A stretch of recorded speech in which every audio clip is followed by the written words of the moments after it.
몽골 젊은이들이 SNS에 한글로 메시지를 쓰기 시작했습니다. 간판에, 메모장에, 발음 표기에 한글이 등장했죠. 누가 시킨 것도 정부 정책도 아니었습니다. 키릴 문자를 쓰던 나라에서 왜 갑자기 한글일까요? 언어학자들은 자연스러운 선택이라 말합니다. 문자의 본질이 멋이 아니라 정확성이었기 때문입니다. 지금부터 몽골에서 한글이 확산된 충격 실화 시작합니다. 저는 몽골 울란바토르에서 언어 관찰 연구를 진행하는 연구자입니다. 2018년 몽골의 공식 문자는 키릴 문자였습니다. 1940년대 소련의 영향으로 도입된 이후 80년 가까이 사용됐죠. 행정, 교육, 공문서 모두 키릴로 작성됐습니다.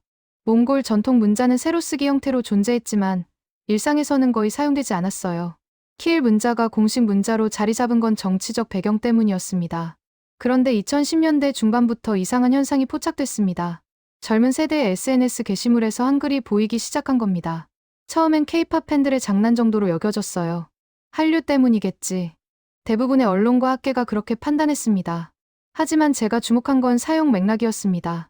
그들은 한국어를 배우려고 한글을 쓴 게 아니었어요. 몽골어 발음을 표기하기 위해 한글을 사용하고 있었습니다. 예를 들어 몽골어를 사인우로 적는 식이었죠. 키릴로 쓰면 세인유인데 한글로는 사인우로 직관적이었습니다. 저는 울란바토르 시내 카페 5곳을 돌며 20대 젊은이 30명을 인터뷰했습니다. 그들 중 23명이 한글이 더 편하다고 답했어요. 한 대학생이 말했습니다. 키릴 문자는 배울 때는 괜찮은데 빠르게 메모하거나 발음을 정확히 적기엔 불편해요. 한글은 보이는 대로 소리가 나니까 훨씬 직관적이죠. 이 발언이 제 연구의 시작점이었습니다. 몽골어는 모음 조화와 소리 변화가 뚜렷한 언어입니다. 단어 안에서 모음이 조화를 이루고 자음의 발음 위치가 중요하죠. 그런데 키릴 문자는 러시아어 기반이라 몽골어 고유의 소리를 표기하는 데 한계가 있었습니다. 예를 들어 몽골어의 와 발음은 키릴로는 구분이 가능하지만 빠른 입력 환경에서는 번거로웠어요. 반면 한글은 왜, 위로 즉각 구분됐습니다. 문자를 쓰는 목적은 멋이 아니라 전달 정확성이었습니다. 몽골 젊은이들은 이 점을 본능적으로 알고 있었던 것 같습니다. 당시 몽골 정부는 전통 몽골 문자 부활 정책을 추진 중이었습니다. 2025년까지 공문서의 전통 문자 병기를 목표로 했죠. 하지만 세로쓰기 구조와 복잡한 형태 때문에 젊은 세대의 호응은 낮았습니다. 그 사이에서 한글은 제3의 선택지로 떠올랐습니다. 정부 정책도 교육 과정도 아니었어요. 순전히 사용자의 자발적 선택이었습니다. 저는 이 현상을 문자의 실용적 진화라고 명명했습니다. 문자는 정치나 전통이 아니라 일상의 필요에 의해 선택된다는 가설이었죠. 그리고 그 가설을 증명할 데이터가 쌓이기 시작했습니다. 2019년 제가 수집한 데이터에 따르면 울란바토르 시내 대학가 주변 상점 간판 120개 중 17개에서 한글 표기가 발견됐습니다.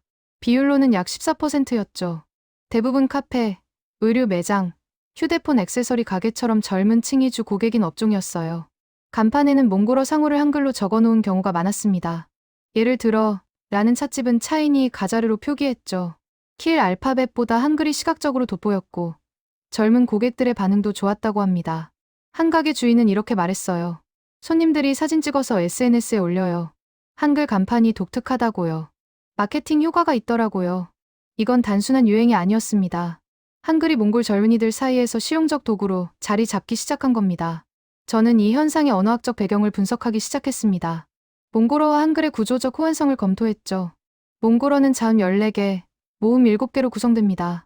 한글은 기본 자음 14개, 기본 모음 10개죠. 몽골어의 모든 소리를 한글로 표기할 수 있었습니다. 특히 한글의 자음 체계가 몽골어와 잘 맞았어요. 기역, 니은, 디귿, 리을, 미음, 비읍, 시옷, 이음 같은 기본 자음이 몽골어 자음과 거의 1:1 대응됐습니다. 몽골어의 키릴 문자 가 한글의 기역, 니은, 디귿, 리을, 미음, 비읍, 시옷, 이음과 정확히 매칭됐죠. 모음도 마찬가지였습니다. 몽골어의 는 한글의 아, 에, 이, 오, 왜, 우, 위로 표기 가능했어요. 이 구조적 호환성이 한글 확산의 언어학적 기반이었습니다. 게다가 한글은 배우기 쉬웠습니다. 자음과 모음을 조합하는 원리만 이해하면 누구나 30분 안에 읽고 쓸 수 있었죠. 몽골 젊은이들은 K-팝 가사를 따라 부르면서 자연스럽게 한글을 익혔습니다. 사랑해, 고마워 같은 단어를 반복하다 보니 한글의 자모 조합 원리를 체득하게 됐죠. 그리고 그 원리를 몽골어 표기에 그대로 적용한 겁니다. 2019년 말 저는 연구 결과를 정리해 몽골국립대학교 언어학과 세미나에서 발표했습니다. 제목은 몽골 젊은 세대의 한글 사용 현황과 언어학적 분석이었죠. 발표 후 한 교수가 질문했습니다. 한글 사용이 몽골어의 정체성을 훼손하지 않을까요? 저는 이렇게 답했습니다. 문자와 언어는 별개입니다. 몽골인들은 여전히 몽골어를 말하고 있어요. 다만 그 소리를 적는 도구로 한글을 선택한 것뿐입니다. 세미나장은 조용했습니다. 하지만 제 답변에 고개를 끄덕이는 젊은 연구자들이 보였어요. 그날 이후 저는 이 현상을 더 깊이 추적하기로 결심했습니다. 2020년 초 저는 몽골 SNS 플랫폼 분석을 본격화했습니다. 몽골에서 가장 인기 있는 SNS는 페이스북이었어요. 인구 330만 명 중 약 200만 명이 페이스북 사용자였죠. 인스타그램, 트위터도 젊은 층 사이에서 활발하게 사용됐습니다. 저는 울란바토르 대학가를 중심으로 18세에서 29세 사용자 500명의 계정을 표본 추출했습니다. 3개월간 그들의 게시물과 댓글을 수집했죠. 결과는 놀라웠습니다. 500명 중 312명이 최소 한 번 이상 한글로 몽골어를 표기한 적이 있었어요. 비율로는 62.4%였습니다. 특히 짧은 감정 표현에서 한글 사용 빈도가 높았습니다. 짱, 대박, 헐 같은 한국어 감탄사를 그대로 쓰기도 했지만 몽골어 감탄사를 한글로 적는 경우가 더 많았어요. 예를 들어 몽골어, 는 고요로, 은 사이안으로 표기됐습니다. 각각 예쁘다, 좋다는 뜻이죠. 한 19세 여학생의 인스타그램 게시물이 인상적이었습니다. 사진 아래 캡션에 이렇게 적혀 있었어요. 오늘 기분 사이안? 키를 문자로 쓰면 이지만 그는 사이안이라는 단어만 한글로 적었습니다. 댓글에는 트크크 같은 한국식 웃음 표현과 함께 나도 사이안이라는 답글이 달려 있었죠. 이건 단순한 외래어 차용이 아니었습니다. 몽골 젊은이들이 한글을 자신들의 감정 표현 도구로 내재화하고 있었던 겁니다. 저는 이 현상의 심리적 동기를 파악하기 위해 심층 인터뷰를 진행했습니다. 울란바토르 시내 대학생 20명을 대상으로 1대1 면담을 했죠. 한 22세 남학생이 말했습니다. 키릴 문자는 공식적이에요. 선생님께 보고서 낼 때, 회사에 이력서 낼 때 쓰는 거죠. 그런데 친구들한테 메시지 보낼 때까지 그렇게 쓰면 너무 딱딱해요. 한글은 가볍고 빨라요. 또 다른 20세 여학생은 이렇게 답했습니다. 한글은 키보드로 칠 때 빨라요. 키릴은 자판 배치가 복잡한데 한글은 자음 모음 조합이 직관적이거든요. 생각하는 속도로 칠 수 있어요. 속도와 직관성이었습니다. 키릴 문자는 공식 영역에서는 문제 없었지만 일상소통에서는 불편함이 있었던 겁니다. 특히 외래어와 고유명사 표기에서 그 차이가 두드러졌습니다. 몽골에는 서구 브랜드와 한국 브랜드가 많이 진출해 있었어요. 쌈쌍을 키릴로 쓰면 인데 발음은 삼성에 가까웠죠. 한글로 쓰면 삼성으로 정확했습니다. iPhone은 키릴로 인데 발음은 아이폰이 아니라 아이폰과 아폰 사이였어요. 한글로는 아이폰으로 명확했습니다. 젊은 세대는 브랜드명을 정확히 발음하고 싶어 했습니다. 그들에게 브랜드는 정체성의 일부였으니까요.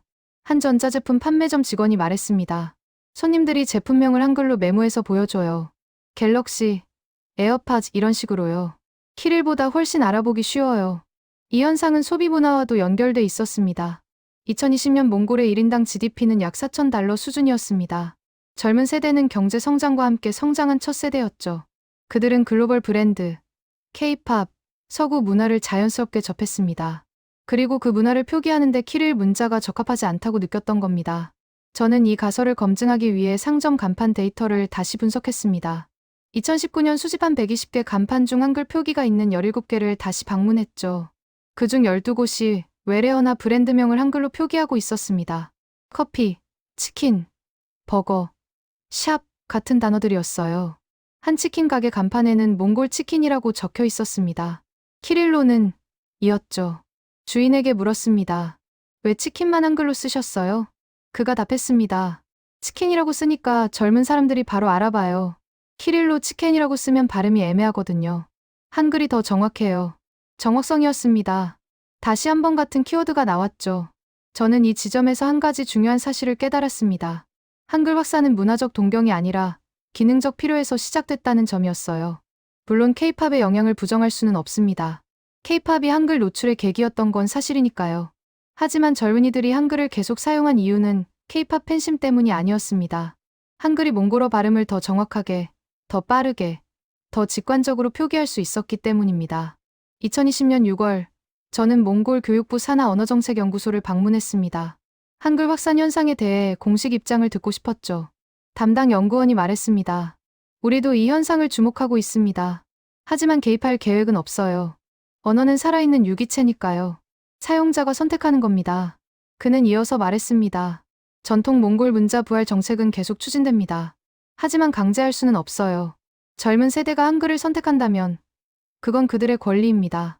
이 발언은 중요했습니다. 몽골 정부가 한글 사용을 금지하거나 제한하지 않겠다는 뜻이었으니까요. 그해 8월 몽골 최대 통신사인 유니텔이 한글 키보드 앱을 공식 지원하기 시작했습니다. 앱 이름은 한글 타자기였죠. 다운로드 수는 한 달 만에 5만 건을 넘었습니다. 한 유니텔 관계자가 언론 인터뷰에서 말했습니다. 고객 요청이 많았습니다. 특히 10대와 20대 사용자들이 한글 입력을 원했어요. 수요가 있으니 공급한 겁니다. 시장이 반응한 겁니다. 기업은 이윤을 따라 움직이죠. 한글 키보드 앱이 돈이 된다는 판단이었습니다. 저는 그 앱을 직접 다운받아 사용해봤습니다. 인터페이스는 단순했어요. 한글 자모 배치는 한국의 2벌씩 키보드와 동일했습니다. 기역, 니은, 디귿, 리을, 미음이 왼쪽에, 비읍, 시옷, 이응, 지읒, 치읒이 오른쪽에 배치됐죠. 모음은 아, 야, 여, 오, 요, 우, 유, 이 순서였습니다. 몽골 젊은이들은 이 배치를 빠르게 익혔습니다. K-팝 가사를 치면서 이미 익숙해진 구조였으니까요. 한 17세 고등학생이 SNS에 이렇게 썼습니다. 한글 키보드 완전 편해. 생각 속도로 칠 수 있어. 속도였습니다. 다시 한번 같은 키워드가 등장했죠. 저는 이 시점에서 데이터 수집 방법을 확장했습니다. SNS뿐 아니라 메신저 앱 사용 패턴도 분석하기로 했죠. 몽골에서 가장 많이 쓰이는 메신저는 페이스북 메신저와 왓츠앱이었습니다. 저는 자발적 참여자 50명을 모집해 그들의 메시지, 데이터를 익명으로 수집했습니다. 1개월간 수집한 메시지는 총 8,732건이었습니다. 그중 한글이 포함된 메시지는 2,104건이었죠. 비율로는 24.1%였습니다. 흥미로운 건 사용 맥락이었습니다. 친구나 연인에게 보내는 사적 메시지에서 한글 사용률이 높았어요. 반면 직장 상사나 교수에게 보내는 공적 메시지에서는 키릴 문자가 압도적이었습니다. 한 참여자가 말했습니다. 친구한테는 편하게 쓰고 싶어요. 한글이 그런 느낌을 줘요. 가볍고 친근하죠. 한글이 친밀성의 언어로 자리 잡고 있었던 겁니다. 저는 이 현상을 이중 문자 사용 전략이라고 명명했습니다. 공식 영역에서는 키릴, 사적 영역에서는 한글을 사용하는 전략이었죠. 이건 몽골 젊은 세대의 합리적 선택이었습니다. 그들은 두 문자 체계의 장점을 각각 활용하고 있었던 겁니다. 2020년 말, 저는 이 연구 결과를 정리해 국제언어학회에 논문을 제출했습니다. 제목은 몽골 젊은 세대의 이중 문자 전략과 한글의 기능적 확산이었습니다. 논문은 채택됐고 2021년 초 학회지에 게재됐죠. 그리고 그 논문이 예상치 못한 파장을 일으켰습니다. 2021년 2월, 제 논문이 학회지에 실린 직후였습니다. 몽골 최대 일간지 오드린 손인에서 연락이 왔어요. 한글 확산 현상을 취재하고 싶다는 내용이었죠. 저는 흔쾌히 인터뷰에 응했습니다. 기사가 나간 건 2월 15일이었습니다. 제목은 젊은이들은 왜 한글로 몽골어를 쓰는가였죠. 일면 톱기사였어요. 기사는 SNS에서 빠르게 확산됐습니다. 찬반 논쟁이 뜨거웠죠. 한중년 독자가 댓글에 이렇게 썼습니다. 우리 문자를 버리고 외국 문자를 쓴다는 게 말이 되나. 정체성을 잃어가고 있다. 반면 한 20대 독자는 이렇게 반박했습니다. 키릴 문자도 소련 거잖아요. 한글이 더 편하면 쓰는 거죠. 언어는 도구예요. 논쟁은 세대 간 갈등으로 번졌습니다. 저는 이 반응을 예상했지만 그 강도는 예상 밖이었어요. 불과 일주일 만에 기사 조회수가 50만을 넘었습니다.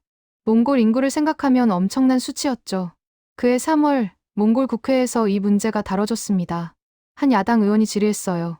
젊은 세대의 한글 사용이 몽골 문화 정체성을 훼손하는 것 아니냐는 내용이었습니다. 교육문화부 장관이 답변했습니다. 언어와 문자는 구분돼야 합니다. 젊은이들은 여전히 몽골어를 사용하고 있습니다. 다만 표기 방식이 다를 뿐이죠.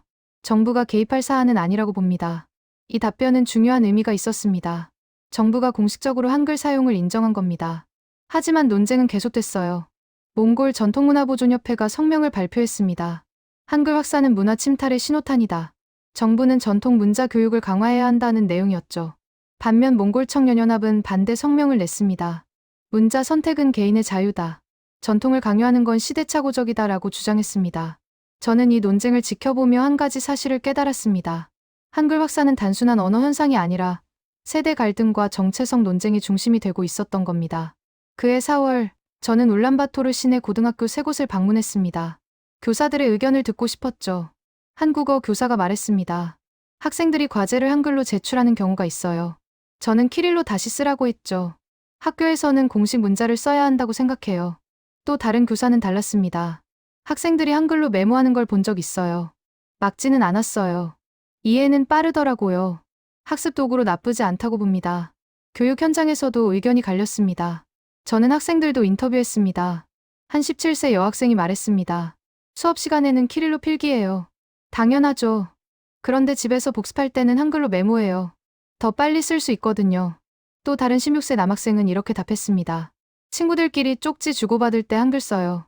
선생님이 못 알아보시거든요. 일종의 암호 같은 거죠. 이건 흥미로운 지점이었습니다. 한글이 젊은 세대만의 은밀한 소통수단이 되고 있었던 겁니다. 세대 간 문자 격차가 발생하고 있었죠. 그해 5월, 예상치 못한 곳에서 한글 사용이 발견됐습니다. 몽골 군대였어요. 한현역 병사가 SNS에 올린 사진이 화제가 됐습니다. 병영대 게시판에 훈련 일정이 한글로 적혀 있었죠. 5월 10일 사격 훈련, 5월 12일 행군 같은 내용이었습니다. 군 당국은 즉시 조사에 나섰습니다. 해당 부대 병사들이 자발적으로 한글을 사용한 것으로 밝혀졌죠. 한 간부가 언론에 말했습니다. 병사들이 한글이 더 알아보기 쉽다고 했습니다. 하지만 군대는 공식 기관이므로 키릴 문자 사용을 원칙으로 합니다. 그 게시판은 다음날 키릴로 다시 작성됐습니다. 하지만 이 사건은 한글 확산의 범위를 보여줬습니다. 젊은 세대가 있는 곳이라면 어디든 한글이 등장할 수 있었던 겁니다. 저는 이 시점에서 연구 범위를 확장했습니다. 울란바토르뿐 아니라 지방 도시도 조사하기로 했죠. 6월, 저는 몽골 제2도시 에르데네트를 방문했습니다. 인구 약 10만 명의 광산 도시였어요. 에르데네트는 울란바토르보다 보수적인 지역이었습니다. 한글 사용이 적을 거라 예상했죠. 하지만 예상은 빗나갔습니다. 시내 중심과 상점 50곳을 조사한 결과 8곳에서 한글 표기가 발견됐습니다. 비율로는 16%였죠. 울란바토르의 14%보다 오히려 높았습니다. 한 PC방 주인이 말했습니다. 젊은 손님들이 한글로 게임 캐릭터 이름을 지어요. 전사, 마법사, 이런 식으로요. 제가 물어봤더니 한글이 멋있대요. 멋이라는 단어가 나왔습니다. 기능성만이 아니라 신미성도 한글 선택의 이유가 되고 있었던 겁니다. 저는 에르데네트 대학교도 방문했습니다. 학생 20명을 대상으로 설문조사를 진행했죠. 한글을 사용하는 이유가 무엇인가라는 질문에 응답은 다양했습니다. 편해서 12명, 빨라서 5명, 멋있어서 3명이었습니다. 한 여학생이 말했습니다. 한글은 디자인이 예뻐요. 동그라미, 네모, 선이 조화롭잖아요. SNS 프로필에 한글로 이름 쓰면 눈에 띄어요. 시각적 매력이었습니다. 한글의 기하학적 구조가 젊은이들에게 미적 가치로 받아들여지고 있었던 겁니다. 저는 이 발견을 흥미롭게 생각했습니다. 한글 확산의 동력이 기능성에서 신미성으로 확장되고 있었으니까요. 7월, 저는 몽골 서부 도시 호브드도 방문했습니다. 중국 국경과 가까운 지역이었죠. 인구는 약 3만 명이었습니다. 호브드는 카자흐계 주민이 많은 지역이었어요. 몽골어뿐 아니라 카자흐어도 사용됐습니다. 저는 호브드에서 예상치 못한 현상을 목격했습니다. 카자흐계 젊은이들도 한글을 사용하고 있었던 겁니다. 한 19세 카자흐계 남학생이 말했습니다. 저는 카자흐어를 쓸 때도 한글로 적어요. 키릴보다 발음이 정확하게 표기돼요. 카자흐어도 몽골어처럼 자음 체계가 명확한 언어였습니다. 한글과의 호환성이 좋았던 겁니다. 이 발견은 중요했습니다. 한글이 몽골어뿐 아니라 다른 알타이어족 언어에도 적용 가능하다는 걸 보여줬으니까요. 저는 호브드에서 일주일을 머물며 카자흐계 주민 30명을 인터뷰했습니다. 그중 18명이 한글 사용 경험이 있다고 답했죠. 한 카자흐계 상인이 말했습니다. 저는 한국 상품을 많이 팔아요. 삼성, LG 제품이죠. 한글로 상품명을 쓰니까 손님들이 바로 알아봐요. 실용성이었습니다. 다시 한번 같은 키워드가 등장했습니다. 8월, 저는 울란바토르로 돌아왔습니다. 3개월간의 지방 조사를 마쳤죠. 수집한 데이터는 방대했습니다. 울란바토르, 에르데네트, 호브드 세 도시에서 총 320명을 인터뷰했고 상점 간판 220개를 조사했습니다. 결과는 명확했습니다. 한글 사용은 울란바토르에 국한된 현상이 아니었습니다. 몽골 전역의 젊은 세대 사이에서 확산되고 있었던 겁니다. 그리고 그 확산은 누가 주도한 것도 아니었습니다. 정부 정책도, 기업 마케팅도, 교육 과정도 아니었어요. 순전히 사용자의 자발적 선택이었습니다. 저는 이 현상을 바이럴 문자 확산이라고 명명했습니다. 바이러스처럼 사람에서 사람으로, 도시에서 도시로 퍼져나가는 양상이었죠. 그리고 그 확산의 매개체는 SNS와 메신저였습니다. 9월, 저는 두 번째 논문 작성을 시작했습니다. 제목은 몽골 전역의 한글 확산과 바이럴 전파 메커니즘이었습니다. 논문을 쓰는 동안 저는 한 가지 의문이 들었습니다. 이 현상이 지속 가능할까? 유행처럼 사라지는 건 아닐까? 그 답은 예상보다 빨리 나왔습니다. 2021년 10월, 저는 예상치 못한 전화를 받았습니다. 한국의 한 언론사였어요. 몽골 한글 확산 현상을 취재하고 싶다는 내용이었죠. 저는 흔쾌히 인터뷰에 응했습니다. 기자가 물었습니다. 한글이 몽골에서 이렇게 확산된 이유가 뭐라고 보십니까? 저는 이렇게 답했습니다. 세 가지입니다. 첫째, 구조적 호환성. 몽골어의 모든 소리를 한글로 표기할 수 있어요. 둘째, 학습 용이성. 30분이면 읽고 쓸 수 있죠. 셋째, 입력 속도. 키워드 타이핑이 키릴보다 빠릅니다. 기사가 나간 건 10월 20일이었습니다. 한국에서 큰 반향이 있었죠. 그리고 그 기사가 다시 몽골로 역수입됐습니다. 몽골 언론들이 한국 언론이 우리 젊은이들의 한글 사용을 조명했다며 보도했어요. 이 보도는 몽골 내 논쟁의 새로운 국면을 만들었습니다. 한글 확산이 국제적 관심사가 되자 몽골 정부도 본격적으로 움직이기 시작했습니다. 11월, 몽골 교육문화부가 언어정책 자문위원회를 구성했습니다. 언어학자, 교육자, 청년 대표 등 15명으로 구성됐죠. 저도 위원으로 초청받았습니다. 첫 회의는 11월 5일에 열렸습니다. 교육문화부 장관이 직접 참석했어요. 장관이 말했습니다. 한글 확산은 이제 사회 현상입니다. 정부가 막을 수도 없고 막아서도 안 된다고 봅니다. 다만 우리는 몽골어의 정체성을 지켜야 할 책임이 있습니다. 한 보수 성향위원이 반박했습니다. 한글 사용을 방치하면 몽골 문자가 사라질 겁니다. 전통 문자 교육을 의무화해야 합니다. 그러자 한 청년 대표가 말했습니다. 강요는 반발만 났습니다. 저희 세대는 선택의 자유를 원합니다. 전통 문자가 유용하다면 자연스럽게 선택할 겁니다. 회의는 3시간 동안 이어졌습니다. 합의점은 나오지 않았죠. 하지만 한 가지는 분명했습니다. 한글 사용을 법으로 금지하거나 제한하지는 않겠다는 것이었습니다. 저는 회의 후 몇몇 위원들과 대화를 나눴습니다. 한 언어학 교수가 말했습니다. 솔직히 저도 한글의 효율성은 인정합니다. 음소 문자 중에서 가장 과학적이죠. 하지만 우리 정체성을 지키는 게 더 중요하지 않을까요? 저는 이렇게 답했습니다. 정체성은 언어에 있지 문자에 있지 않습니다. 몽골인들은 여전히 몽골어를 말하고 있어요. 그게 가장 중요한 겁니다. 그가 고개를 끄덕였습니다. 완전히 동의하는 건 아니었지만 이해는 하는 표정이었죠. 12월, 몽골 최대 포털 사이트 몽골리아.com 이 설문조사를 실시했습니다. 한글 사용에 대한 당신의 생각은? 이라는 질문이었죠. 참여자는 1만 2천 명이었습니다. 결과는 이랬습니다. 찬성 47%, 반대 28%, 중립 25%였어요. 젊은 층일수록 찬성 비율이 높았습니다. 18세에서 29세는 68%가 찬성했죠. 반면 50세 이상은 62%가 반대했습니다. 세대 갈등이 수치로 드러난 겁니다. 그해 겨울, 저는 또 다른 흥미로운 현상을 발견했습니다. 몽골 기업들이 한글을 마케팅에 활용하기 시작한 겁니다. 한 몽골 화장품 브랜드가 신제품 광고에 한글을 사용했어요. 제품명은 고요였습니다. 몽골어로 아름답다는 뜻이죠. 광고 카피는 이랬습니다. 고요, 당신의 아름다움. 몽골어와 한글을 섞어 쓴 겁니다. 마케팅 담당자가 언론 인터뷰에서 말했습니다. 타겟은 20대 여성입니다. 그들은 한글을 친근하게 여기죠. 한글을 쓰니까 브랜드 이미지가 젊고 세련돼 보인다는 반응이었어요. 이건 중요한 전환점이었습니다. 한글이 젊음과 세련됨의 상징이 되고 있었던 겁니다. 2022년 1월, 새해가 밝았습니다. 저는 3년간의 연구를 정리할 시점이라고 판단했습니다. 수집한 데이터를 다시 분석했죠. 2019년부터 2021년까지 3년간의 변화 추이를 그래프로 만들었습니다. 결과는 놀라웠습니다. 2019년 한글 사용률은 14%였어요. 2020년 24%, 2021년 38%로 증가했습니다. 연평균 12%포인트씩 증가한 겁니다. 이 추세라면 2025년에는 절반 이상의 젊은이가 한글을 사용할 것으로 예측됐죠. 저는 이 데이터를 바탕으로 세 번째 논문을 작성했습니다. 제목은 몽골 한글 확산의 3년 추이와 미래 전망이었습니다. 논문에서 저는 한 가지 중요한 주장을 했습니다. 한글은 유행이 아니라 구조적 변화다라는 내용이었죠.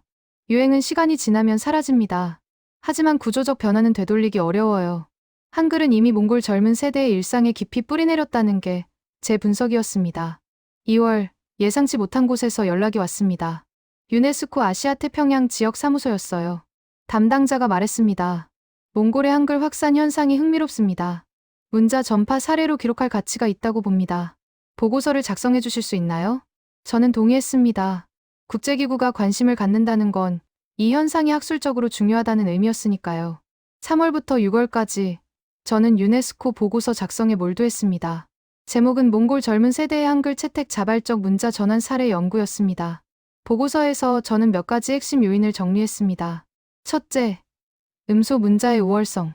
한글은 소리를 가장 정확하게 표기할 수 있는 문자였습니다. 둘째, 디지털 환경 적합성. 키보드 입력이 직관적이고 빨랐죠. 셋째, 학습 용이성. 복잡한 교육과정 없이도 단시간에 습득 가능했습니다. 넷째, 문화적 친밀감. K-팝을 통해 한글에 대한 거부감이 없었습니다. 다섯째, 정보의 불개입. 강제나 금지가 없었기에 자연스러운 확산이 가능했습니다. 보고서는 7월에 완성됐습니다. 유네스코는 이 보고서를 공식 자료집에 수록했죠. 그리고 이 보고서가 또 다른 파장을 만들었습니다. 8월, 카자흐스탄 알마티 대학교에서 연락이 왔습니다. 몽골 사례를 연구하고 싶다는 내용이었어요. 카자흐스탄도 키릴 문자를 사용하는 나라였습니다. 2017년부터 라틴 문자로 전환하는 정책을 추진 중이었죠. 알마티대 교수가 말했습니다. 우리 정부는 라틴 문자 전환에 수천억을 투자하고 있습니다. 그런데 몽골에서는 정부 개입 없이 자발적으로 문자 변화가 일어나고 있어요. 그 메커니즘을 배우고 싶습니다. 저는 9월에 알마티를 방문했습니다. 카자흐스탄 언어학자들과 워크숍을 진행했죠. 워크숍에서 한 카자흐 학자가 질문했습니다. 한글이 카자흐어에도 적용 가능할까요? 저는 이렇게 답했습니다. 가능합니다. 카자흐어도 알타이어족이고 자음 체계가 명확하니까요. 몽골 서부 후브드에서 이미 카자흐계 주민들이 한글을 사용하고 있습니다. 그들의 눈빛이 달라졌습니다. 워크숍 후 한 카자흐 젊은 학자가 저를 찾아왔습니다. 저도 한글로 카자흐어를 표기하는 실험을 해보고 싶습니다. 도움을 주실 수 있나요? 저는 제 연구 자료를 공유했습니다. 그리고 그가 실험을 시작했죠. 10월, 저는 다시 울란바토르로 돌아왔습니다. 몽골 현장을 다시 점검할 필요가 있었어요. 1년 만에 돌아온 울란바토르는 변해 있었습니다. 한글 간판이 더 많아졌고 젊은이들의 SNS에는 한글이 넘쳐났습니다. 한 카페에서 우연히 고등학생 2명의 대화를 들었습니다. 너 오늘 숙제했어? 응. 한글로 메모해뒀어. 키릴로 옮겨 써야 하는데 귀찮네. 그들에게 한글은 이미 일상이었습니다. 특별한 게 아니라 당연한 거였죠. 저는 그 순간 깨달았습니다. 한글 확산은 이제 돌이킬 수 없는 흐름이 됐다는 거요. 2022년 11월, 저는 결정적 순간을 목격했습니다. 몽골 최대 통신사가 공식 발표를 했어요. 한글 입력 지원을 모든 서비스에 기본 탑재한다는 내용이었죠. 이건 단순한 기능 추가가 아니었습니다. 기업이 한글을 공식 문자 옵션으로 인정한 겁니다. 발표 자료에는 이렇게 적혀 있었습니다. 18세에서 34세 고객의 73%가 한글 입력 기능을 요청했습니다. 고객의 선택을 존중합니다. 시장이 움직인 겁니다. 수요가 있으니 공급한 거였죠. 저는 해당 통신사 본사를 방문했습니다. 마케팅 이사를 인터뷰했어요. 그가 말했습니다. 처음엔 우리도 망설였습니다. 정체성 논란이 있었으니까요. 하지만 데이터는 명확했어요. 젊은 고객들은 한글을 원했습니다. 기업은 고객을 따라갈 수밖에 없죠. 그는 노트북을 열어 그래프를 보여줬습니다. 한글 키보드 앱 다운로드 추이였어요. 2020년 5만 건에서 시작해 2021년 15만 건, 2022년 10월 현재 32만 건이었습니다. 몽골 전체 인구가 330만 명인 걸 고려하면 엄청난 수치였죠. 그가 덧붙였습니다. 이 중 87%가 35세 이하입니다. 젊은 세대는 이미 한글을 선택했어요. 우리는 그 선택을 지원할 뿐입니다. 저는 회사를 나서며 생각했습니다. 이제 한글은 개인의 취향을 넘어섰다고요. 산업이 받아들인 겁니다. 그해 12월, 또 다른 변화가 있었습니다. 몽골 정부가 공식 입장을 발표했어요. 한글 사용을 금지하지도 권장하지도 않는다. 다만 공문서와 교육 현장에서는 키릴 문자 사용을 원칙으로 한다는 내용이었습니다.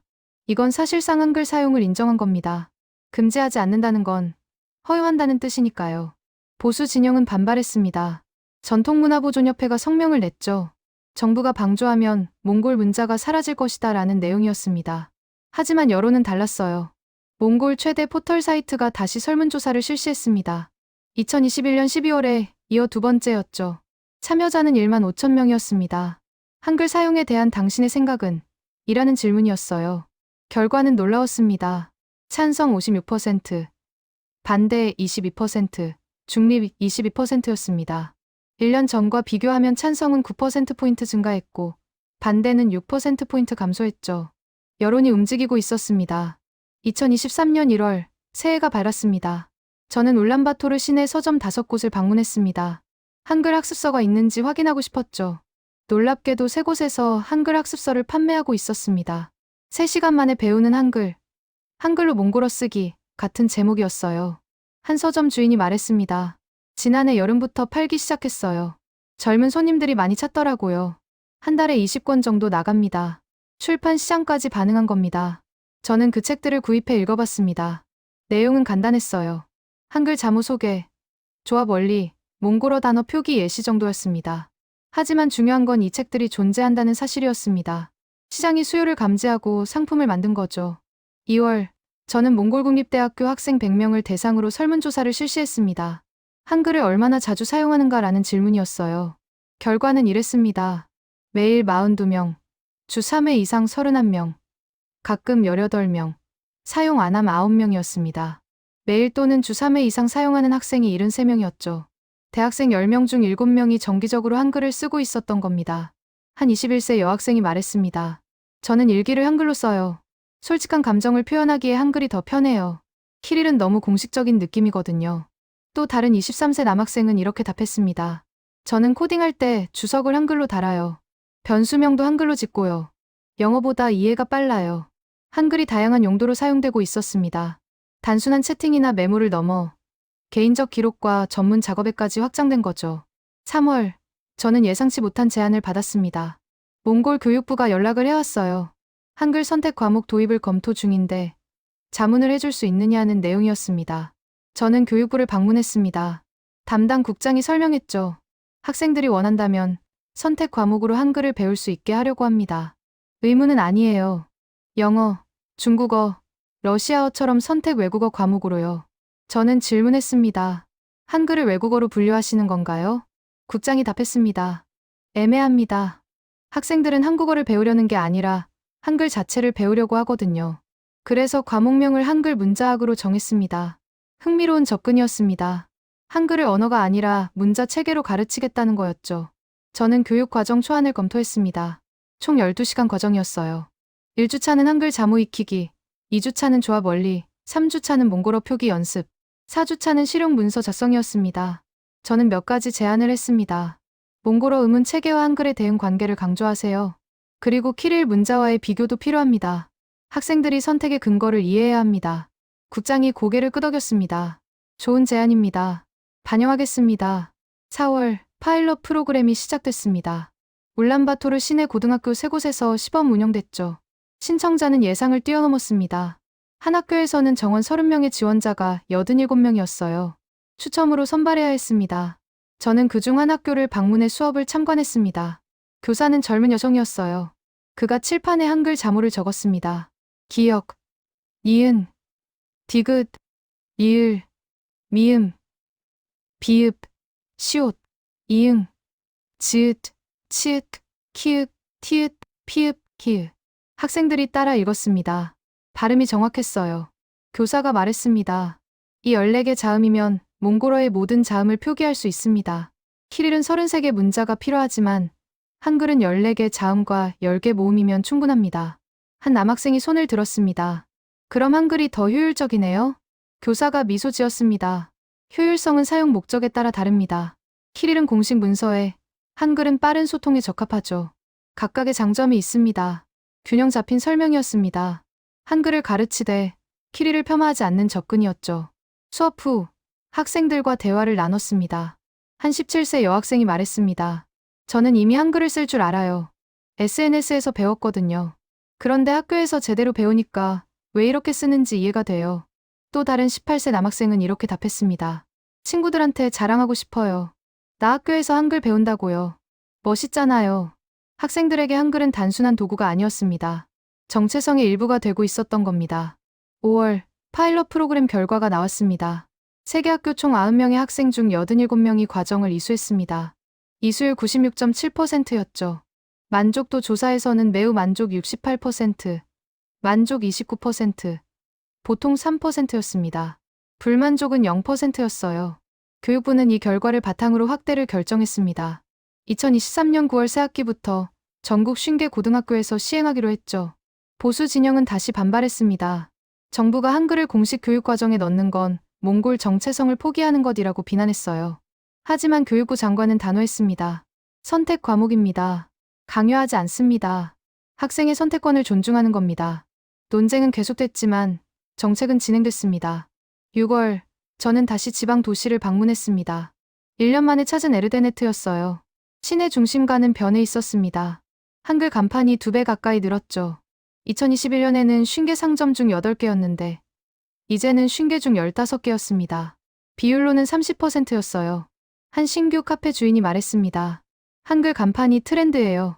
젊은 손님들이 사진 찍어서 SNS에 올리거든요. 마케팅 효과가 확실합니다. 트렌드라는 단어가 나왔습니다. 하지만 이건 단순한 유행이 아니었어요. 3년간 지속되고 확대된 현상이었으니까요. 저는 에르데네트 시청도 방문했습니다. 문화관광과 담당자를 만났죠. 그가 말했습니다. 저희도 고민입니다. 한글 간판을 규제해야 하느냐는 민원이 들어와요. 하지만 법적 근거가 없어요. 상인들이 자유롭게 선택하는 건데 막을 수 없죠. 시정부도 이 현상을 통제할 수 없었던 겁니다. 7월, 저는 울란바토르로 돌아왔습니다. 그리고 중요한 결정을 내렸죠. 4년간의 연구를 책으로 엮기로 했습니다. 제목은 한글, 몽골을 만나다 자발적 문자 혁명의 기록이었습니다. 8월부터 집필을 시작했습니다. 3개월간 자료를 정리하고 원고를 썼죠. 11월, 원고가 완성됐습니다. 총 320페이지였어요. 몽골 최대 출판사에 원고를 보냈습니다. 일주일 후 연락이 왔죠. 출간하겠습니다라는 답변이었습니다. 2024년 2월, 책이 출간됐습니다. 초판은 3,000부였어요. 출간 한 달 만에 완판됐습니다. 이세를 찍었죠. 한 서평에 이렇게 적혀 있었습니다. 이 책은 몽골 젊은 세대의 선택을 기록한 역사서다. 문자는 강요되는 게 아니라 선택되는 것임을 보여준다. 저는 그 서평을 읽으며 생각했습니다. 제 연구가 단순한 학술 작업을 넘어섰다고요. 시대의 증언이 됐다고요. 2024년 3월, 저는 놀라운 소식을 들었습니다. 카자흐스탄 알마티에서 한글 사용자 커뮤니티가 생겼다는 겁니다. 2년 전 제가 만났던 젊은 학자가 시작한 거였죠. 그는 SNS에 메시지를 보냈습니다. 당신의 연구가 영감을 줬습니다. 카자흐스탄에서도 한글 실험이 시작됐어요. 저는 즉시 알마티행 비행기를 예약했습니다. 4월 초, 알마티에 도착했습니다. 그 학자가 공항에서 저를 맞이했어요. 그가 말했습니다. 커뮤니티 회원이 2,000명을 넘었습니다. 대부분 20대죠. 카자흐어를 한글로 표기하는 실험을 하고 있어요. 저는 그들의 모임에 참석했습니다. 한 카페에 30명 정도 모였죠. 회원 중 한 명이 발표했습니다. 카자흐어는 자음 25개, 모음 9개입니다. 한글로 모두 표기 가능해요. 특히 키릴로 표현하기 어려웠던 목젖 소리도 한글의 쌍기역, 쌍디귿으로 표기할 수 있습니다. 청중들이 고개를 끄덕였습니다. 한 23세 여성이 질문했습니다. 그럼 우리도 몽골처럼 한글을 쓸 수 있다는 건가요? 발표자가 답했습니다. 가능합니다. 이미 시도하고 있어요. 저는 일주일째 일기를 한글로 쓰고 있습니다. 그는 노트를 보여줬습니다. 카자흐어가 한글로 빼곡히 적혀 있었죠. 저는 그 광경을 보며 전율했습니다. 한글이 몽골을 넘어 중앙아시아로 확산되고 있었던 겁니다. 모임 후, 저는 그 학자와 대화를 나눴습니다. 그가 말했습니다. 카자흐스탄 정부는 2017년부터 라틴 문자 전환의 수조 원을 쓰고 있어요. 새 교과서, 간판, 공문서 다 바꾸고 있죠. 하지만 국민들은 여전히 키릴에 익숙합니다. 그는 한숨을 쉬었습니다. 그런데 젊은이들은 자발적으로 한글을 선택하고 있어요. 정부 돈 한 푼 안 들이고요. 이게 진짜 문자 혁명 아닐까요? 저는 동의했습니다. 혁명은 위에서 강요되는 게 아니라 아래에서 선택되는 겁니다. 5월, 저는 울란바토르로 돌아왔습니다. 카자흐스탄 소식을 몽골 언론에 전했죠. 기사 제목은 한글, 중앙아시아로 퍼지다였습니다. 반응은 뜨거웠어요. 한 몽골 네티즌이 댓글을 달았습니다. 우리가 시작한 게 다른 나라에까지 영향을 주고 있네요. 자랑스럽습니다. 또 다른 네티즌은 이렇게 썼습니다. 한글은 이제 한국만의 것이 아니에요. 알타이어족 공통의 도구가 되고 있어요. 흥미로운 관점이었습니다. 한글이 특정 국가의 문자를 넘어 언어 계통의 공통 도구로 인식되기 시작한 거죠. 6월, 저는 예상치 못한 초청을 받았습니다. 서울에서 열리는 세계 한글학회 학술대회였어요. 몽골 한글 확산 사례 발표를 요청받았죠. 저는 7월 초 서울로 갔습니다. 생애 처음 한국 방문이었어요. 학회장은 서울 시내 대학교였습니다. 참석자는 300명 정도였죠. 제 발표는 둘째 날 오후였습니다. 제목은 몽골 젊은 세대의 한글 채택 5년의 기록이었습니다. 발표는 40분간 진행됐습니다. 청중들은 집중했어요. 발표 후 질의응답 시간이었습니다. 한한국 교수가 질문했습니다. 몽골에서 한글이 확산된 가장 큰 이유가 뭐라고 보십니까? 저는 이렇게 답했습니다. 강요하지 않았기 때문입니다. 정부도, 기업도, 학교도 강요하지 않았어요. 사용자가 필요해서 선택했죠. 그게 지속 가능한 확산의 비결입니다. 청중들이 박수를 쳤습니다. 또 다른 교수가 질문했습니다. 한글이 몽골 문화 정체성을 위협한다는 비판에 대해서는 어떻게 생각하십니까? 저는 잠시 생각했습니다. 그리고 답했죠. 문자와 정체성은 별개입니다. 몽골인들은 여전히 몽골어를 말하고 몽골 문화를 향유합니다. 다만 그 소리를 적는 도구로 한글을 추가로 선택한 것뿐이죠. 키릴 문자도 원래 몽골 것이 아니었습니다. 1940년대에 들어온 거예요. 문자는 도구입니다. 도구는 더 좋은 것으로 바뀔 수 있습니다. 발표장이 조용해졌습니다. 그리고 다시 박수가 터져 나왔죠. 발표 후 한한국 기자가 저를 찾아왔습니다. 인터뷰 가능하신가요? 저는 동의했습니다. 기자가 물었습니다. 한글 창제자 세종대왕은 백성이 쉽게 배우고 쓸 수 있는 문자를 만들고자 했다고 하죠. 몽골 사례가 그 뜻을 증명한 게 아닐까요? 저는 미소 지었습니다. 그렇게 볼 수도 있겠네요. 한글은 580년 전에 만들어졌지만 여전히 현대적이고 실용적입니다. 그게 한글의 힘이죠. 기사는 다음날 한국 주요 언론에 실렸습니다.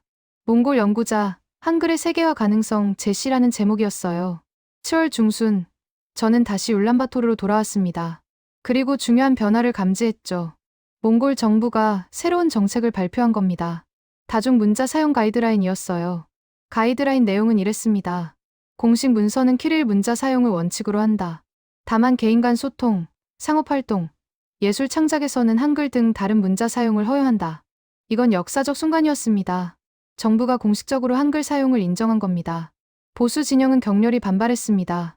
정부가 몽골 정체성을 포기했다며 시위를 벌였죠. 하지만 여론은 달랐어요.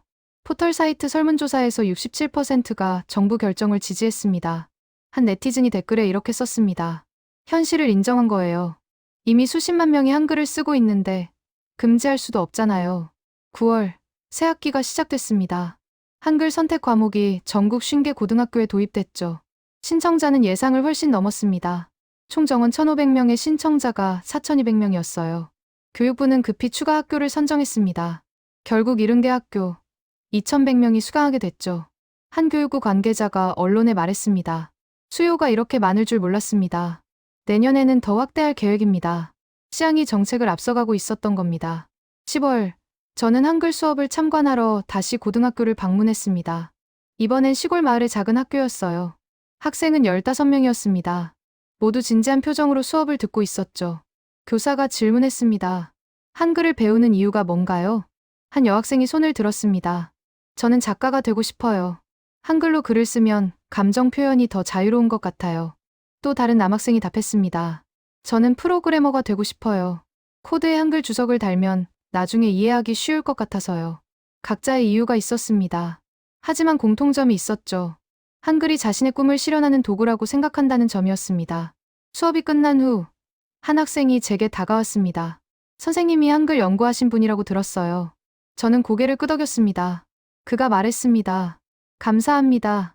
선생님 연구 덕분에 우리가 한글을 학교에서 배울 수 있게 됐어요. 저는 목이 메었습니다. 제 연구가 실제로 누군가의 삶을 바꾸고 있었던 겁니다. 11월, 중요한 통계가 발표됐습니다. 몽골 통계청이 2024 청년 디지털 사용 실태 조사를 발표했어요. 그중 한 항목이 눈에 띄었습니다. 일상에서 사용하는 문자를 묻는 질문이었죠.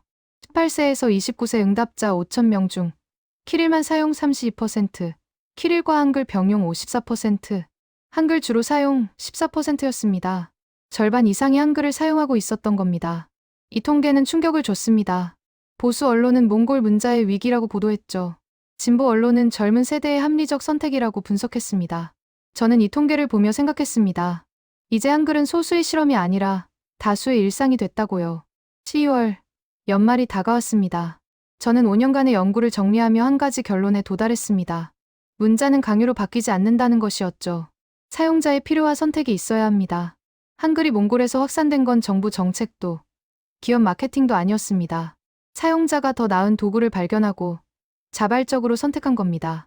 그리고 그 선택이 5년간 지속되며 이제는 사회 구조의 일부가 됐습니다. 저는 이 과정을 지켜보며 깨달았습니다. 혁명은 시끄럽지 않다는 거려. 조용히 일상에서 한 사람씩 선택하며 진행된다는 거려. 2025년 1월 새해가 밝았습니다. 저는 6년차 연구를 시작하며 새로운 질문을 던졌습니다. 한글 확산이 몽골 사회에 어떤 변화를 가져왔는가? 단순히 문자 사용 통계를 넘어 사회 문화적 영향을 파악하고 싶었죠.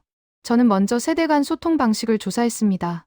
부모 세대와 자녀 세대 30쌍을 인터뷰했어요. 한 45세 어머니가 말했습니다. 딸아이가 문자 메시지를 한글로 보내요. 처음엔 뭔지 몰라서 답답했죠. 지금은 기본적인 한글은 읽을 수 있어요. 딸이 가르쳐줬거든요. 흥미로운 역전이 일어나고 있었습니다. 자녀가 부모에게 문자를 가르치는 겁니다. 또 다른 52세 아버지는 이렇게 말했습니다. 아들이 한글로 메모를 남겨놔요. 냉장고에 우유 사오세요라고요. 저는 못 읽으니까 아내한테 물어봤죠. 세대 차이를 느낍니다. 세대 간 문자 격차가 명확했습니다. 하지만 흥미로운 건 일부 중장년층도 한글을 배우기 시작했다는 점이었어요. 한 48세 사업가가 말했습니다. 젊은 직원들이 업무 메모를 한글로 써요. 처음엔 키릴로 쓰라고 했죠. 그런데 계속 한글로 쓰더라고요. 그래서 제가 배우기로 했습니다. 그는 한글 학습 앱을 보여줬습니다. 하루 30분씩 연습해요. 이제 기본적인 건 읽을 수 있어요. 시장이 세대를 넘어서고 있었던 겁니다. 2월, 저는 기업들의 한글 활용 사례를 조사했습니다. 한 광고 대행사를 방문했어요. 그들은 젊은 층을 타겟으로 한 캠페인에서 한글을 적극 활용하고 있었습니다. 크리에이티브 디렉터가 설명했습니다. 한글은 시각적으로 강렬해요. 키릴보다 눈에 띄죠. 특히 동그라미 모양인 이응, 네모 모양인 미음 같은 자음이 디자인 요소로 활용하기 좋아요. 그는 최근 작업한 화장품 광고를 보여줬습니다. 제품명 사이앙이 한글로 크게 적혀 있었죠. 몽골어로 아름다운이라는 뜻입니다. 키릴로 쓰면 인데 시각적 임팩트가 약해요. 한글로 사이안이라고 쓰니까 훨씬 세련돼 보이죠. 미학적 가치가 상업적 가치로 전환되고 있었습니다. 저는 식당과 카페도 조사했습니다. 울란바토르 시내 신규 개업 매장 100곳을 확인했죠. 그중 42곳이 간판에 한글을 사용하고 있었습니다. 비율로는 42%였어요. 한 카페 사장이 말했습니다. 한글 간판은 차별화 요소예요.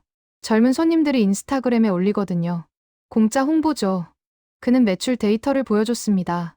한글 간판으로 바꾼 후 20대 고객이 35% 증가했다고 했어요. 시장은 정숙했습니다. 효과가 있으니 확산되는 겁니다. 3월, 저는 출판 시장도 분석했습니다. 몽골 최대 서점 체인의 판매 데이터를 확보했어요. 2024년 한 해 동안 한글 관련 서적 판매량이 전년 대비 180% 증가했습니다. 학습서뿐 아니라 한글로 쓴 몽골어 에세이집도 나오기 시작했죠. 한 젊은 작가가 한글로 쓴 단편집을 출간했습니다. 제목은 나의 하루였어요. 몽골어 내용을 한글로 표기한 책이었습니다. 저는 그 작가를 인터뷰했습니다. 26세 여성이었죠. 그가 말했습니다.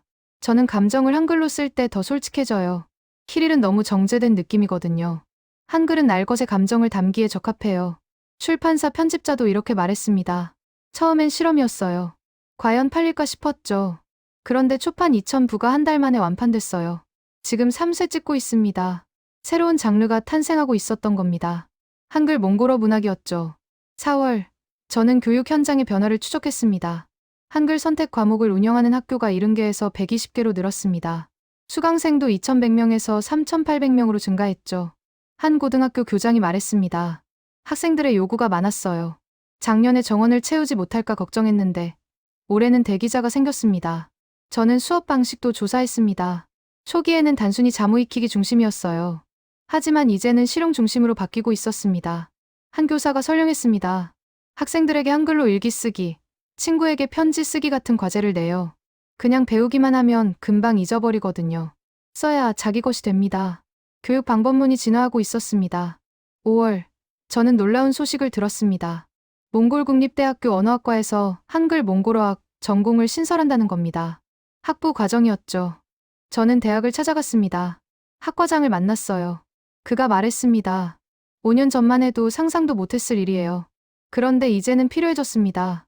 한글로 몽골어를 가르치는 교사가 필요하고 한글 몽골어 콘텐츠를 만드는 전문가가 필요하니까요. 신입생 모집은 9월이었습니다. 정원은 30명이었죠. 학과장이 덧붙였습니다. 지원자가 많을 것 같아요.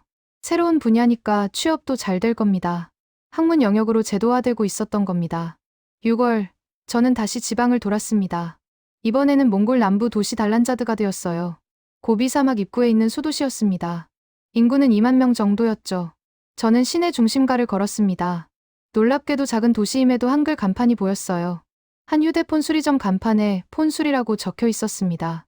주인은 40대 남성이었어요. 저는 물었습니다. 왜 한글로 쓰셨어요? 그가 답했습니다. 아들이 쓰라고 했어요. 젊은 손님들이 알아본대요. 저는 한글 못 읽지만 장사가 되니까 괜찮아요. 흥미로운 현상이었습니다. 한글을 읽지 못하는 사람도 한글을 사용하고 있었던 겁니다. 경제적 합리성 때문이었죠. 저는 달란자드가드 고등학교도 방문했습니다. 한글 선택 과목이 있는지 확인하고 싶었어요. 교감 선생님이 말했습니다. 올해부터 시작했어요. 학생 12명이 수강 중입니다. 작은 학교지만 학생들의 열의는 대단해요. 교실을 들여다봤습니다. 학생들이 한글 자모를 연습장에 쓰고 있었죠. 한 학생이 저를 보고 말했습니다. 저는 울란바토르 대학 가고 싶어요. 한글 할 줄 알면 유리하다고 들었어요. 한글이 경쟁력이 되고 있었던 겁니다. 7월, 저는 중요한 변화를 감지했습니다. 몽골 정부가 국가언어 정책 5개년 계획을 발표한 겁니다. 그 안에 한글에 관한 내용이 포함됐어요. 내용은 이랬습니다. 한글 사용이 몽골어의 발전을 저해하지 않도록 모니터링한다. 다만 개인의 문자 선택권은 존중한다. 미묘한 표현이었습니다.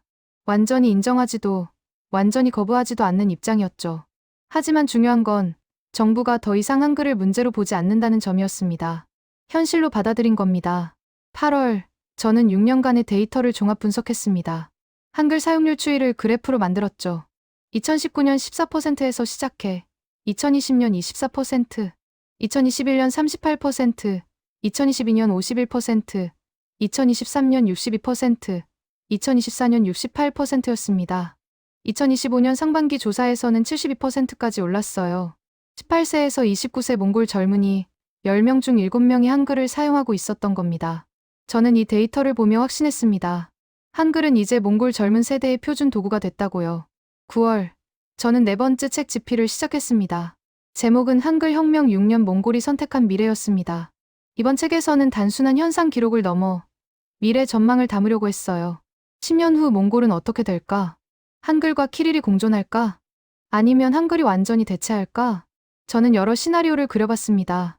가장 가능성 높은 시나리오는 이중 문자 체계의 안정화였습니다. 공식 영역에서는 키릴, 일상 영역에서는 한글을 사용하는 구조가 고착되는 거죠. 두 번째 시나리오는 한글의 공식화였습니다. 10년 후 젊은 세대가 사회 주류가 되면 한글을 공식 문자 중 하나로 인정하자는 논의가 나올 수 있었어요. 세 번째 시나리오는 키릴의 부활이었습니다. 정부가 강력한 키릴 진흥 정책을 펴면 한글 사용이 줄어들 가능성도 있었죠. 하지만 저는 첫 번째 시나리오가 가장 현실적이라고 봤습니다. 사람들은 두 도구의 장점을 각각 활용하는 합리적 선택을 할 거라고 생각했어요. 10월, 저는 원고를 마무리하며 한 가지 깨달았습니다. 제가 기록한 건 단순한 문자 확산이 아니었어요. 한 세대의 선택과 저항, 그리고 변화의 역사였습니다. 몽골 젊은이들은 누가 시키지 않았지만 더 나은 도구를 발견했습니다. 그리고 그 도구를 일상에 녹여냈죠. 기성세대는 걱정했고 정부는 망설였습니다. 하지만 결국 현실을 인정했어요. 이게 진짜 변화라고 저는 생각했습니다. 위에서 강요하는 개혁이 아니라 아래에서 선택하는 진화였죠. 2025년 11월, 저는 7년차 연구의 마지막 장을 맞이했습니다. 이번 달은 특별했어요. 제 연구가 국제학술지에 실린 지 꼭 5년이 되는 달이었으니까요. 저는 그동안 모은 자료를 다시 펼쳤습니다. 2019년부터 2025년까지 2,000개가 넘는 인터뷰 기록, 5만 장의 사진, 300개의 영상이었죠. 이 모든 기록이 하나의 이야기를 말하고 있었습니다. 문자는 명령이 아니라 선택이다라는 이야기였어요. 11월 중순, 저는 마지막 현장 조사를 나갔습니다. 7년 전 처음 한글 사용을 목격했던 그 카페였죠. 카페는 여전히 그 자리에 있었습니다. 간판도 그대로였어요. 커피하우스라고 한글로 적혀 있었죠. 저는 카페에 들어가 주인을 찾았습니다. 그는 저를 기억하고 있었어요. 7년 전 그 연구자분이시죠. 한글에 대해 물어보셨던 분. 저는 고개를 끄덕였습니다. 그가 말했습니다. 7년 전엔 저희가 거의 유일했어요. 한글 간판이요. 지금은 이 거리에만 10군데가 넘어요. 시대가 변했죠. 그는 창밖을 가리켰습니다. 정말로 한글 간판이 즐비했어요. 사진관, 옷가게, 약국, 꽃집이라는 한글이 보였습니다. 7년 전엔 상상할 수 없던 풍경이었죠. 저는 커피를 마시며 거리를 바라봤습니다. 지나가는 젊은이들이 휴대폰을 보고 있었어요. 아마 그들은 지금 한글로 메시지를 주고받고 있을 겁니다. 문자 혁명은 조용히 완성되고 있었습니다. 그날 저녁, 저는 마지막 인터뷰를 진행했습니다. 7년 전 제게 한글이 편하다고 말했던 그 대학생이었어요.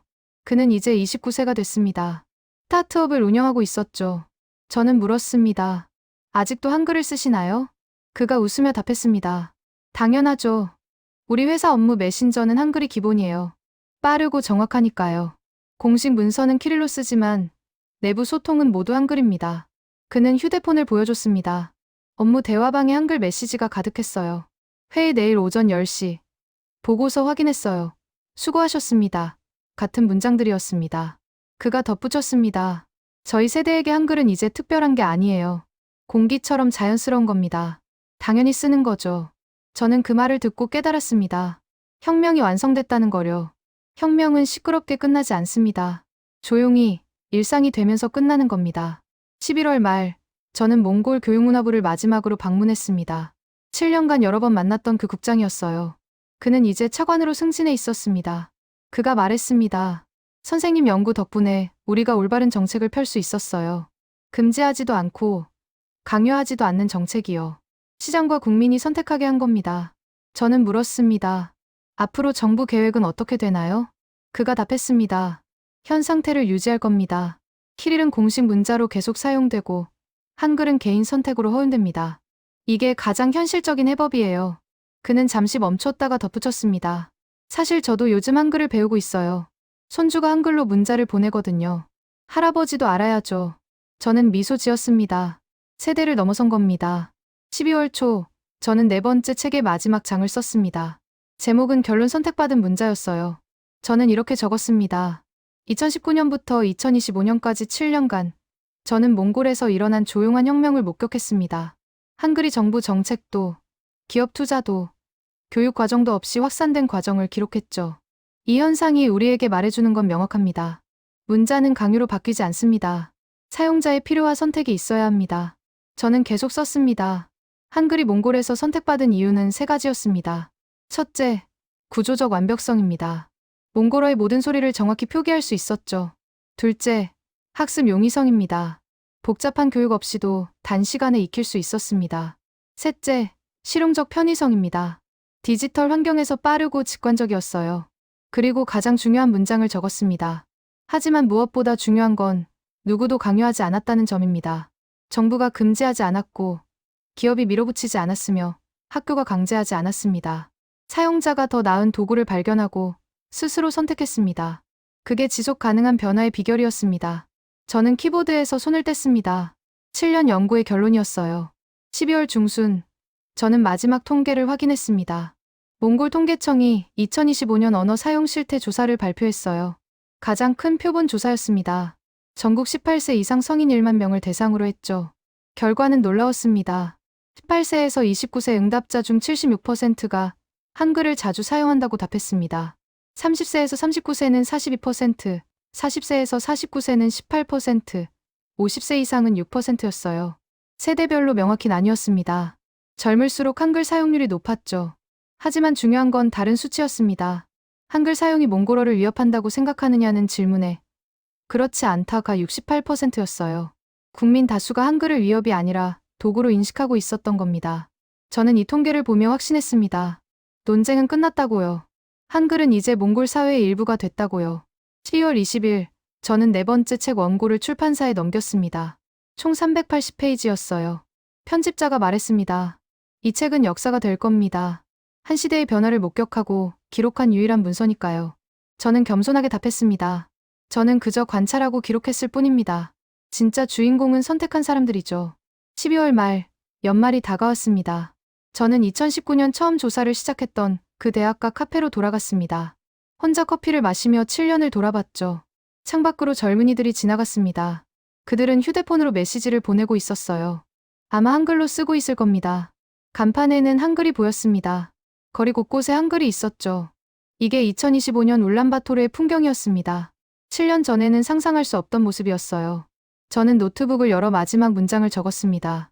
몽골에서 한글이 확산된 이유는 문화 수용도, 정치적 결정도, 경제적 이익도 아니었습니다.